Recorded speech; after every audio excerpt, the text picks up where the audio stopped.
An arithmetic progression has the first term a, so that is your u sub 1, and a common difference of your d. The first, third, and 13th of an arithmetic progression form the first three terms of geometric progression with a common ratio r. So that this becomes a little bit clearer, so maybe we can have, let's have a comparison. Okay, this gonna be, wait, I will compare it using, not like that, but maybe I will make a table.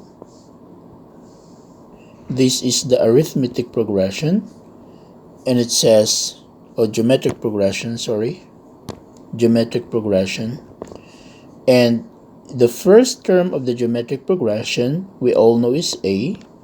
The second term is AR. The third term is AR squared. Okay? And according to this one, this is your arithmetic progression. Okay, you have an arithmetic progression.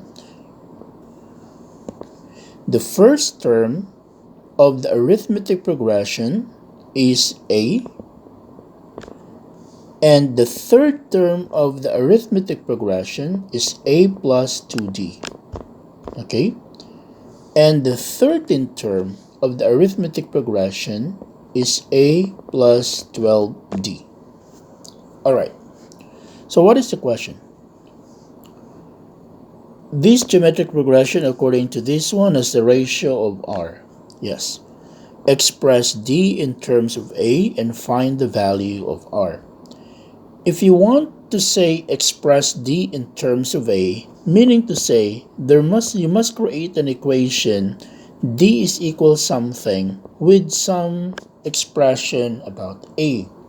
But how can we get that one? Because we don't have any, what I call this one, we don't have an equation here in this given. For you to be able to get an equation, please listen very well to this one, is this. I'll give you an example. Let's say I have my sequence 1 times 2 times 2 is 4 times 2 is 8, 16, 32, 64, 128, 256. I want to give more. So, please try to observe this one. What do we know is that for us to be able to get the common ratio, we need to 2 divided by 1, 4 over 2, and they're actually equal with each other. But if you're gonna pay attention and will notice something, we can cross multiply this, but let's not try to simplify.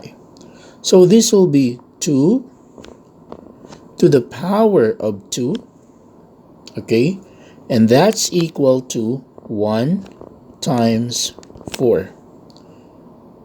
This is actually a very important property. Why? Assuming that the first term is the position A, the second term of the geometric is B, and the third term is C. Alright?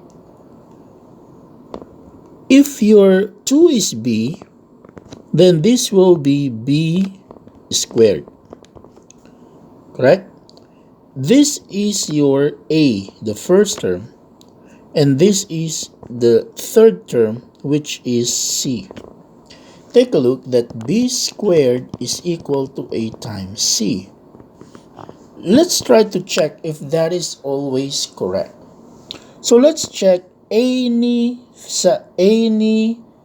three terms which are succeeding with each other. So let's say 8, 16, and 32. Again, we're looking into the three succeeding terms of geometric. Three succeeding terms of geometric progression. Now, again, using this, 16 over 8 and 32 over 16. As you can see, they're actually equal with each other. But again, let's try to look at the magic. 16 raised to the power of 2, 8 times 32. But again, if 8 is our A, 16 is our B, 32 is our C, this will be B squared is equal to A times C. Take a look that this is always true. So, if for example, you encounter this kind of question that says express D in terms of A, you need to make an equation in terms of D and A. So, using that, we have B squared is equal to A times C. Our B here is A plus 2D. So A plus 2D squared is equal to A, which is small a, times your C, which is A plus 12D. Now, let's expand. So that is A squared plus 4AD is equal to A squared plus 12AD. Alright? Sorry, the expansion is wrong. 4AD plus D squared. Ooh, common mistake. I'll just write here. You know, in my mind, I expanded it correctly, but I did not write it correctly on the paper. So please be careful. Okay? So, as you can see from here, this A squared and that A squared can be cancelled, right? So therefore, you will have here what? So you will have here 4D squared is equal to 12AD minus 4AD. So this is now 8AD, that is 4D squared. But since you only want to find an expression of D in terms of A, then you can actually divide these both side by D. Okay, actually you can divide by 4D.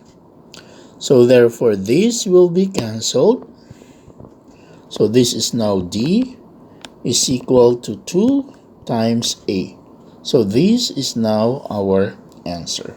Okay, again, before we proceed to the next part, if you are being asked express D in terms of A, you need to get an equation, and to get an equation, you need this property. The B squared is equal to AC. Alright? Now, the question is find the value of the R. Okay? So, for you to be able to find the value of the R, again, how to get the R? The R is equal to the second term divided by the first term. So therefore, we said the R is equal to A plus 2D all over your A. But since you know your D is 2A, this is A, huh? So R is equal to A plus 2 times 2A all over A. So the R now is equal to what? 5. That's it. Okay, is it correct? Yeah. So R is equal to 5. So let's take a look of letter B. The fourth term in geometric progression also appears in arithmetic progression.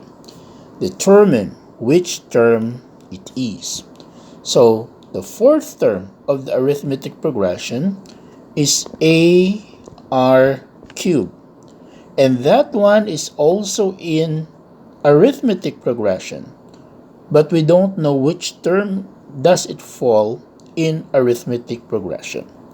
So for you to be able to do that, we will just use this one. Again, this is the fourth term. Alright? And you know the R is 5. So you plug it in here. So A5 cubed is 125A. So this is now your U sub n of the arithmetic progression.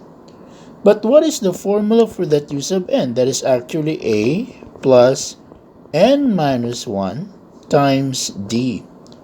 But we know the d. The d is equal to 2a. So therefore, that's going to be a plus n minus 1 times 2a, which is actually this one. Please take a look at this.